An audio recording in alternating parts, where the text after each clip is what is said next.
nouveau Premier ministre, Sébastien Lecornu, a abandonné l'idée de supprimer 2 jours fériés, ce qui sonnait comme une provocation pour les travailleurs. Restent toutes les autres attaques annoncées, l'augmentation des jours de carence en cas d'arrêt maladie, le blocage des salaires des fonctionnaires, des allocations, des pensions de retraite, le doublement des franchises médicales, la réduction de toutes les dépenses utiles aux classes populaires, l'attaque sur les chômeurs et n'oublions pas les 730 jours qu'ils nous ont volés en reculant la retraite à 64 ans. Alors ce faux recul, prévu peut-être dès le début, ne doit tromper aucun travailleur. Lecornu est là pour mener la guerre sociale, main dans la main avec le grand patronat.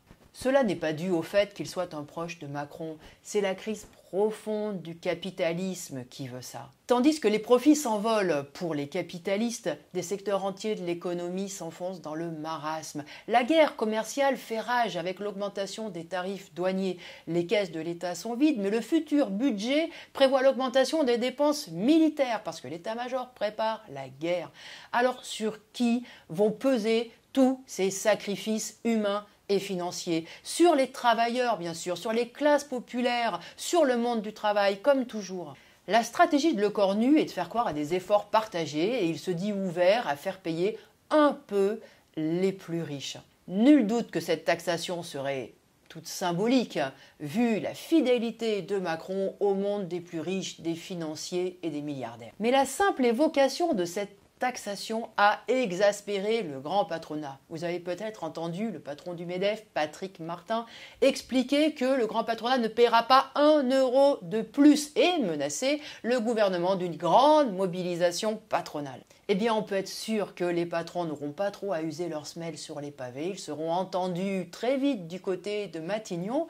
Et puis, entendus, eh bien, ils le sont en permanence sur les médias, puisqu'il y a une confrérie de chroniqueurs présents pour défendre la propagande patronale. Ces derniers nous expliquent à qui mieux que la taxation de 2% proposée par l'économiste Gabriel Zucman et reprise par différents partis de gauche serait une véritable catastrophe économique. Tout cela est du cinéma.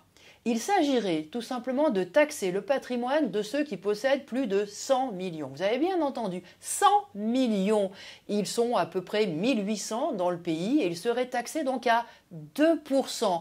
2%, ce qui ne diminuerait même pas leur fortune puisque celle-ci augmente d'année en année de 8% en moyenne. Alors cette taxation serait bien sûr le minimum du minimum, mais en même temps, on ne peut que constater qu'elle est dérisoire vu l'évolution de toute la société. La folie économique n'est pas là. La véritable folie, c'est que toutes les richesses créées sont accaparées par une poignée de parasites richissimes, alors même que la classe productive, la classe ouvrière, ne fait que reculer dans ses conditions de vie.